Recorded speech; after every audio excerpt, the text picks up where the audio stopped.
Hola amigos, bienvenidos a un nuevo episodio de Enigmas del Mundo, Verdades Ocultas. Hoy traigo para ustedes una leyenda con registro histórico, muy interesante. Quédese conmigo, présteme su imaginación, que lo voy a llevar a un sitio realmente fascinante. Una historia llena de misticismo, una historia llena de religión y de secretos. Acompáñenme. Antes, regálenos un like, suscríbase y active la campanita para que siempre esté al día con las notificaciones de nuestros nuevos episodios. Así que comencemos. Corría el año 1609 en los Pirineos, en la zona norte de España, frontera con Francia. Estamos en el Reino de Navarra, un área llamada la zona vasca, compartida por España y por Francia. Esta zona, la zona vasca, como era conocida, o como es conocida en la actualidad también, hay un pueblito incrustado en esta zona montañosa de los Pirineos, llamado Zugarramurdi. ¿Ha escuchado hablar de Zugarramurdi? ¿No? Pues présteme mucha atención. Zugarramurdi era un pueblo para el siglo XVII, 1609. Un pueblo que tenía repartida en toda su extensión unas 40 casitas. Casitas de piedra con techos desgastados de teja, ya un color no tan rojo por lo antiguo. Es un pueblo que a lo largo hay un par de caminos de tierra que se entrecruzan en el corazón de las montañas de estos Pirineos. Aquí viven, con suerte, unas 250 personas, en aproximadamente 40 casas repartidas en toda la geografía de este sitio. Es un pueblo que está lleno de artesanos, de pastores, de mujeres que trabajan hilando piezas de lana, ropas gruesas para el frío, además de producir queso, sal y vino, entre otras cosas. El aire en este pueblo huele a humo de leña y de establo. En las madrugadas se escucha el balido de las ovejas y el repicar lejano de las campanas de la pequeña iglesia parroquial consagrada a Nuestra Señora de la Asunción. Esta iglesia modesta y de una sola nave es el centro espiritual y social de la aldea. Allí se celebran las misas, los bautizos y a veces los juicios locales. Juicios que se hacen por el robo de una cabra o alguna disputa de tierra o de cosecha. La vida en este pueblo es muy sencilla, pero es dura también. Los hombres aran la tierra con arados de madera, siembran trigo, cebada y algo de mijo. El mijo, que viene siendo como un trigo, pero es mucho más pequeño, pero es fuerte para el clima de esta zona. Las mujeres cuidan de la casa, de los huertos, hilan lana y elaboran pan en hornos que son hornos comunales, hornos a donde van las mujeres a hornear sus panes y aprovechan y hacen allí vida social. El ganado, sobre todo la oveja lacha y algunas vacas, es la riqueza prácticamente del pueblo. Del pueblo, pues, de él sale el queso, la carne, y hasta la lana que se vende en unos pueblos cercanos y en estos pueblos, cuando se hacen las ferias, o se hacían las ferias para esta época, se llevaban estos productos y las personas tenían la oportunidad de comerciar con estos productos. Los pueblos podían ser Urdax, que era un pueblo bastante cercano a Zugarramurdi, o San Juan de la Luz, que era también otro poblado cercano, con el que Zugarramurdi mantenía una comunión económica de intercambio de todo tipo, tanto como lo que iba de aquí a alguno de estos pueblos, como lo que venía ya de estos pueblos hacia Zugarramurdi. Era un pueblo de amaneceres tranquilos, de anocheceres bajo el cansancio del trabajo arduo del día. Las personas disfrutaban de una vida bastante sana y bastante tranquila. No tenían ninguna preocupación de peso, salvo algunas cosas que estaban pasando en secreto y se estaban de alguna manera apoderando del temor de sus habitantes. Tras esta calma aparente, Navarra vive tiempos convulsos. El reino, antaño independiente, ha sido incorporado a la corona de Castilla desde 1512, pero aún conserva cierta identidad propia, muy ligada a sus costumbres y a su lengua, el éuskera. El éuskera es una lengua típica de esta zona en particular de Europa. En ninguna otra parte de Europa se habla esta lengua, que por cierto, hasta la fecha, los grandes letrados no han podido determinar con exactitud qué otros idiomas puedan componer este lenguaje. Un pequeño dato del cual les estoy hablando. España, bajo el reinado de Felipe III, es un imperio que se extiende por Europa y por América, el nuevo continente. Pero internamente sufre tensiones religiosas y políticas. Como muchas de estas regiones de Europa, España estaba en un conflicto religioso bastante fuerte. La iglesia estaba dominando la vida social de las personas de estos distintos pueblos y por supuesto esto generaba un conflicto bastante fuerte entre las regiones. Esto por supuesto daba mucha tensión al tema político y sobre todo al tema religioso, que es el que más en donde vamos a enfocar más nuestra atención. En Francia, al otro lado de las montañas, está Enrique IV como rey, y este intenta consolidar la paz tras décadas de guerras por religión, porque en Francia habían corrientes religiosas muy distintas una de otra. Y una de las cosas que hizo Enrique IV fue tratar de llevar paz al país a través de acuerdos para que todas estas vertientes de la religión llevaran una vida más equilibrada y más pacífica entre unos y otros. En este rincón fronterizo las noticias viajan muy despacio.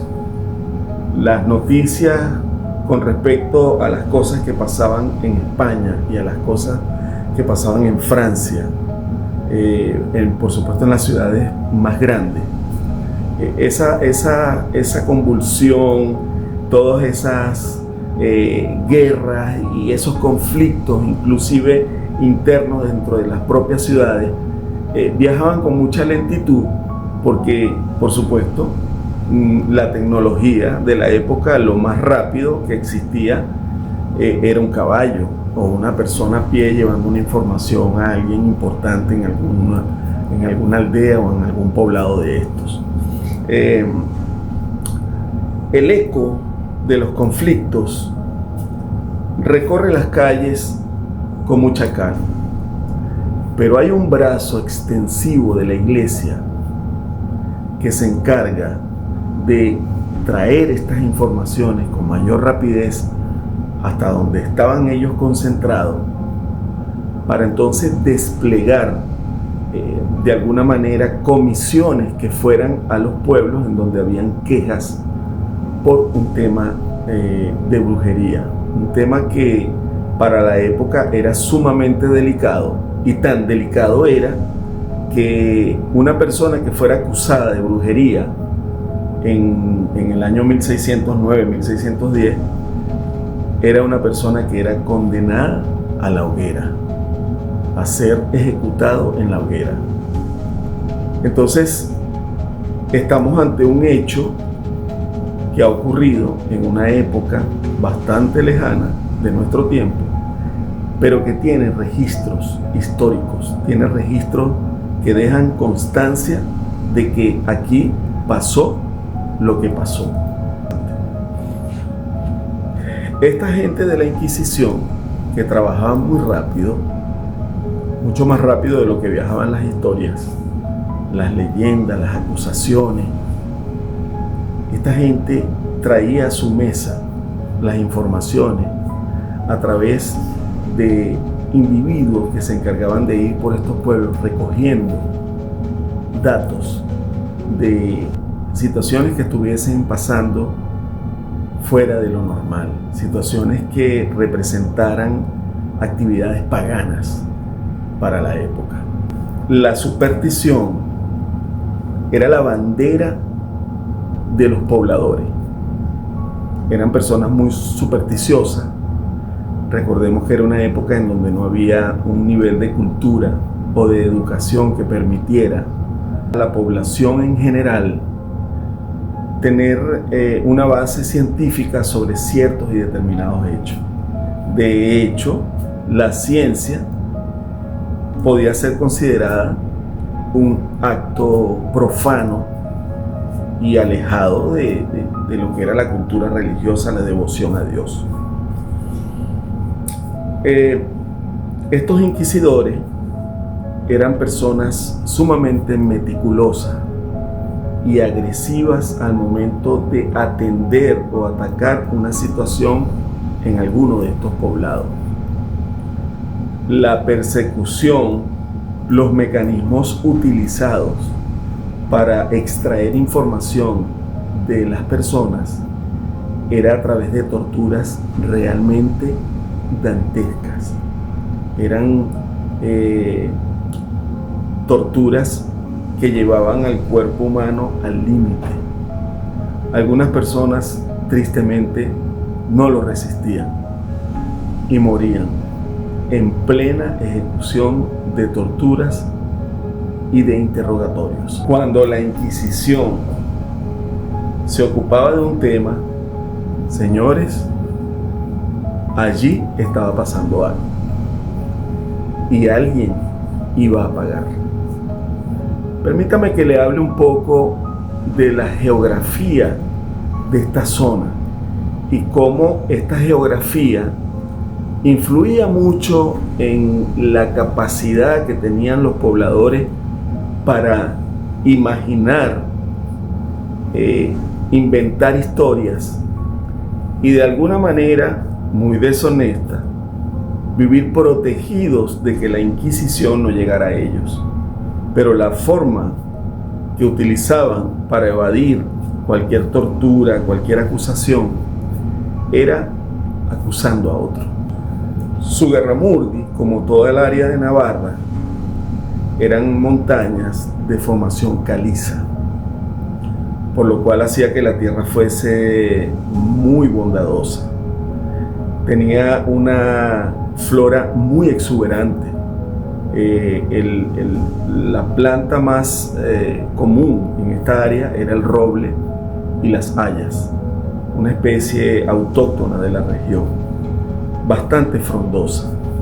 Entre los ciervos y los jabalíes de la zona, aves como el búho, hacían que toda esta zona fuese mágica, tuviese una característica mística.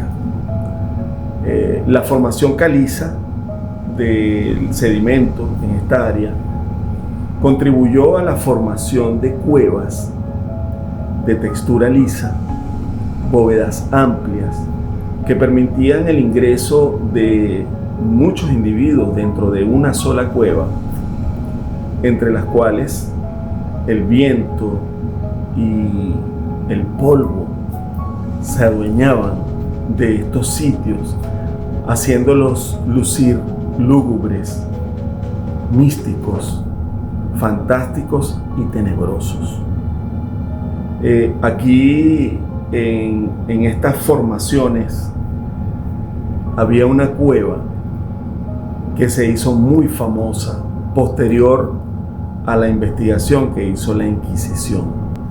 En las noches oscuras bajaba una densa niebla de las montañas y un grupo de mujeres se reunían e iban hasta una de estas cuevas, que por cierto hoy por hoy esta cueva es visitada por turistas y allí, bueno, toman fotos, hacen videos, inclusive hay youtubers que han ido al sitio a hacer algún tipo de episodio o programa informativo, sobre todo de lo que ocurrió y de lo que aconteció acá en Zugarramurdi. Estas mujeres, que eran hileras del pueblo, eran mujeres que se dedicaban a tareas cotidianas, pero que en la noche cambiaban de profesión. En las noches un grupo de mujeres se reunía, se iba a estas cuevas. Había una cueva en específico en donde ellas se reunían. Hacían una gran fogata y alrededor de esta fogata, en medio de la noche oscura, estas mujeres con pocos atuendos o casi ningún atuendo comenzaban a celebrar ritos paganos, ritos que posteriormente fueron considerados como pactos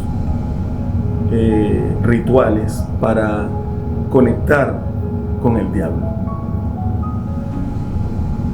A través de las sombras que se proyectaban en las paredes calizas de estas cuevas, se podían ver figuras fantasmales a altas horas de la noche o de la madrugada, danzando, riendo, gritando y diciendo maldiciones contra los cristianos. Esto fue una historia que empezó a apoderarse del pueblo, y las personas que tenían o sentían ciertos respetos por las personas que preparaban ungüentos, que hacían infusiones, que hacían preparados con las plantas y eran consideradas curanderas, pasaron de pronto a ser brujas, por historias que empezaron a contarse. Estas historias que recorrían los caminos de tierra de estos poblados viajaron hasta el pueblo de Logoño, un pueblo en donde estaba incrustada la Inquisición. La Inquisición tenía un cuartel central en Logoño, y desde donde ellos repartían a su gente para ir a pasear por los pueblos y recoger historias y recoger acusaciones, posteriormente filtrar esas acusaciones en sus sitios donde procesaban todo esto. Allí en Logoño tenían una plaza gigantesca donde hacían los juicios. Tenían edificios en donde llevaban personas para ser torturadas, para ser interrogadas. y de donde salieron historias muy oscuras de situaciones que se dieron muy tristes y muy lamentables. Estas situaciones que ocurrieron en Zugarramurdi llegaron a los oídos de los inquisidores en Logoño, los cuales inmediatamente se interesaron en investigar más. Entre estas investigaciones que comenzó la Inquisición, hay un inquisidor, el nombre de un inquisidor, que es uno de los que más resalta, porque fue el que inició la investigación de Zugarramurdi. Era relativamente un hombre con una trayectoria bastante amplia en Castilla, y este hombre que venía de alguna manera recorriendo, ¿no? Toda el área de Navarra, era Diego de Vallejo y Velasco. Era un inquisidor relativamente con poca experiencia, pero con un muy buen desempeño en el área de Castilla. Era un hombre bastante férreo, de mucha disciplina, y era un hombre bastante implacable con el tema de estas herejías. Él consideraba estos rituales como una invitación al demonio, a la vida humana. Y las actividades que por supuesto se desarrollaban en estas cuevas en Zugarramurdi estaban completamente alejadas de lo que pudiera considerarse como el respeto a las costumbres religiosas, sobre todo de la época. Era realmente duro. La Inquisición era un brazo de hierro que golpeaba con firmeza a las actividades que se consideraran herejía. Otro de los inquisidores era Juan del Valle Alvarado. Era un hombre de cultura jurídica, de estudio, y era conocido también por ser un hombre bastante rudo en lo que era el desempeño de su función también como tal, ¿no? Otro de los que le sigue, Alfonso de Fría y Salazar. Este hombre realmente infundía temor en las personas de Navarra.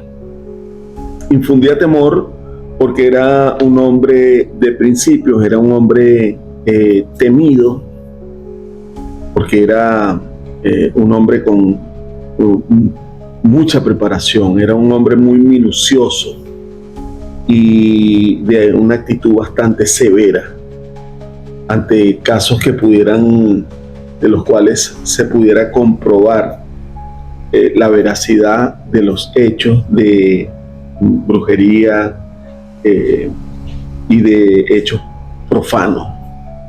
Este era un hombre que, al igual que sus compañeros, infundía mucho temor.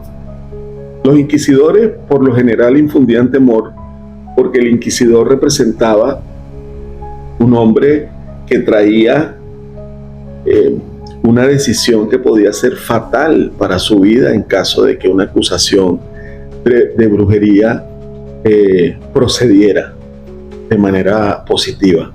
Entonces, estas tres figuras, los tres inquisidores, que son los nombres más resaltantes en el caso de Zugarramurdi, eran personas con una preparación ya que corría con años de experiencia. Ya habían participado en otros juicios y ya para ellos era un menester simplemente enjuiciar a alguien y llevarlo a la hoguera, tal como pasó en el caso de Zugarramurdi. Zugarramurdi no fue una excepción.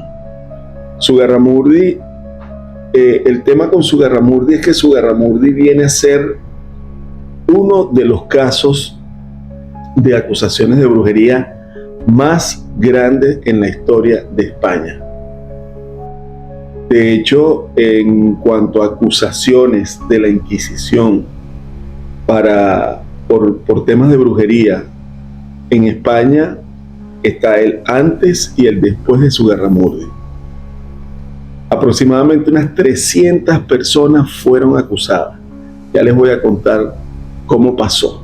En el pueblo de Zugarramurdi hay un nombre clave para el tema de las acusaciones de brujería, y es el de María de Chimildegui. María de Chimildegui es una mujer entre quizás 25 y 30 años. Se estima que pudo haber nacido en 1575, lo cual para los hechos de 1609 ya tenía María de Chimildegui una edad adulta. Más o menos como en 1605 hay una historia que se relata que María de Chimildegui se trasladó a Francia, contando quizás con algunos 15 años, se traslada a Francia con su padre, quien era un campesino, buscando simplemente oportunidades, mejores oportunidades en Francia. Debido a la cotidiana relación que había entre España en la zona de Zugarramurdi y Francia, la cercanía, el padre de María tenía vínculos familiares con personas que vivían en Francia. Se trasladaron buscando quizás una mejor calidad de vida. En Francia cuenta una leyenda que María de Chimildegui conoce a una mujer mucho mayor que ella, y es esta mujer la que introduce a María en el mundo místico. De hecho, María confiesa en una oportunidad que ella sí efectivamente practicó la brujería, inclusive siendo muy joven, viviendo en Zugarramurdi, pero ella se arrepiente de todo esto, y ella decide regresar a Zugarramurdi años posteriores. Durante su estadía en Francia, María estuvo conviviendo con esta mujer que posiblemente se llamaba Clara, y esta mujer le enseñó a María la disciplina del preparado de infusiones y de ungüentos con plantas, además de pociones mágicas con rituales satánicos. Ellas posiblemente tenían una relación bastante cercana, muy íntima, lo cual en la época era algo realmente muy mal visto, muy mal visto. De hecho, era una costumbre relacionada con actividades profanas. Entonces, María vive en Francia durante algunos años, convive con Clara. Clara le enseña, digamos, el arte de la brujería,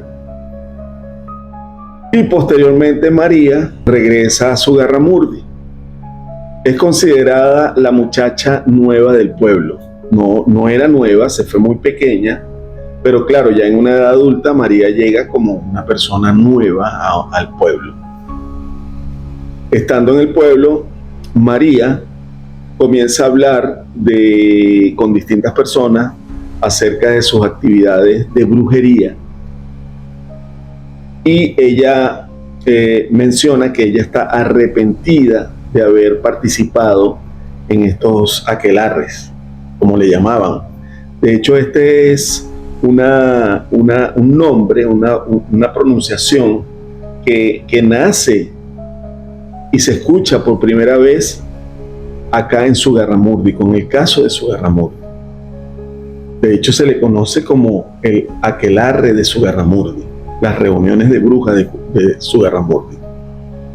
María comienza a relatar historias y cuenta que siendo niña iba a estas cuevas en compañía de otras personas del pueblo y allí hacían rituales paganos, rituales que hundían a estas personas en momentos oscuros con actividades que iban completamente al margen de lo que era permitido y aceptado en la época. Esto trajo como consecuencia que María fue presentada ante la Inquisición. Ante las acusaciones de brujería, María se defiende indicando que ella no desea seguir participando en estas reuniones, en estos ritos, que hace mucho tiempo ella se alejó de estas inclinaciones y ella volvió a la vida cristiana. Gracias a esto, a este argumento que ella aporta a la Inquisición, se le ofrece el perdón, pero ella debe indicar que otras personas del pueblo estaban involucradas en hechos de brujería. Hay un nombre de una mujer que es Graciana de Barrenechea. Graciana de Barrenechea es llamada también la reina de las brujas. Esta mujer aparentemente liderizaba estos grupos y llevaba a estas personas a las cuevas y era quien dirigía los rituales, las danzas, los ungüentos, las infusiones y todo lo que se preparaba aquí en estos rituales. Graciana, quien hasta el momento es una mujer poderosa, respetada en el pueblo, de alguna manera se une a las acusaciones para salvar su pellejo y comienza a señalar involucrados a más de 280, 290 personas, tanto del pueblo de Zugarramurdi como de pueblos aledaños. Esto trajo como consecuencia un movimiento gigantesco por parte de la Santa Inquisición, quienes se abocaron al área de Zugarramurdi para comenzar a formalizar allí las acusaciones. Cabe destacar que no es en Zugarramurdi donde se efectúan los juicios. Los juicios se efectúan en Logroño. En Zugarramurdi nace como tal el juicio, nace la fundamentación del juicio a través de las acusaciones de estas personas. De estas casi 300 personas se estaban acusando ancianos, se estaban acusando niños, personas que ante el pueblo, ante la comunidad y ante inclusive las autoridades, se estaban acusando a personas que se sabía que no tenían absolutamente nada que ver. Uno de los inquisidores claves para esto fue Alfonso de Frías y Salazar. Alfonso de Frías y Salazar, ya que era un hombre letrado, era un hombre que se inclinaba mucho a las evidencias tangibles y no creía mucho en el cuento de los vecinos o en el cuento de la persona a la que se le debía algún dinero o algún trueque por algún intercambio que salió mal, porque muchas de estas acusaciones estaban fundamentadas en envidia, en odio, en disputas antiguas. Entonces mucha gente aprovechó todo el frenesí que había con las denuncias para hacer más denuncias. Alonso Salazar y Frías era un hombre que, no convencido por todas estas denuncias, comenzó a solicitar evidencias más tangibles para poder proceder con otras con las acusaciones y con las ejecuciones. Una de las cosas que ayudó mucho a María fue el tener un conocimiento muy amplio en la elaboración de distintos tipos de pociones, ungüentos, infusiones. Y esto, de alguna manera, ayudó a María a protegerla de ser condenada. Ella fue enjuiciada, mas no fue condenada. El clima de miedo que se estaba desarrollando en el pueblo fue como una especie de bola de nieve que fue creciendo y creciendo. Y en la medida que se involucró mucha más gente, por supuesto, la Inquisición se asentó más en el pueblo y durante un año estuvieron haciendo investigaciones, tanto en el pueblo de Zugarramurdi como en las zonas aledañas. Estos aquelarres que se hacían en las montañas de Zugarramurdi alzaron la superstición de los pobladores y generaron un clima de incertidumbre, de mucho temor. Y esto terminó en un juicio gigantesco que se efectuó en Logroño en el año 1610, en noviembre de 1610. En este juicio, al final se redujo todo a más o menos 30 personas, entre las cuales estaba María y estaba Graciana. Y de estas 30 personas, 11 personas confesaron ser brujos o brujas y fueron quemados en la hoguera. Irónicamente, Graciana y María de Chimildegui no fueron ejecutadas, fueron perdonadas. El tema de la brujería es un tema que se ha extendido a través de los años y del tiempo. Alrededor del mundo hay historias de brujas, hay historias de brujería, hay historias de zonas específicas identificadas como zonas de brujas. En Escocia, por ejemplo, en Irlanda, hay un bosque considerado el bosque de las brujas.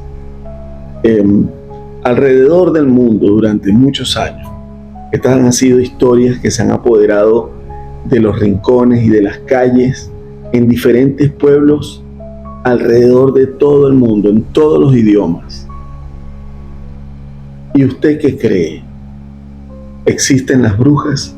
¿Usted cree en la brujería? ¿Usted cree que hay personas que definitivamente hacen pactos con el diablo para obtener más poder, para lograr que otras personas hagan lo que desean? Lo dejo a su decisión. Usted es quien tiene el poder de decidir. Yo lo invito a que no me crea. No me crea absolutamente nada. Téngalo presente. Llénese de dudas. Llénese de preguntas. Investigue. Vaya a las redes sociales. Vaya a internet. Vaya a una biblioteca. Busque información. Pero no me crean nada de lo que yo cuento acá. Yo trato de fundamentarme en historias que algunas están en registros históricos y otras por cuestiones de teorías conspirativas o porque simplemente son leyendas, no aparecen quizás en algunos registros. Pero al final, siempre usted va a tomar la decisión. Hágame sus comentarios debajo de este episodio. Hágame sus comentarios, coménteme. Dígame si faltó algo en la historia, si usted quiere agregar algún comentario que considere importante, hágalo con todo gusto. Nosotros también lo compartiremos, lo analizaremos y lo discutiremos con usted. Espero que hayan disfrutado esta historia. Esto ha sido todo por hoy. Los veo en un próximo episodio. Y, como siempre, recuerden, regálenos un like, suscríbase, active la campanita para que esté siempre al día con las notificaciones de nuestros episodios. Y no vea nuestros episodios solo. Me va a dar mucho miedo. Hasta la próxima.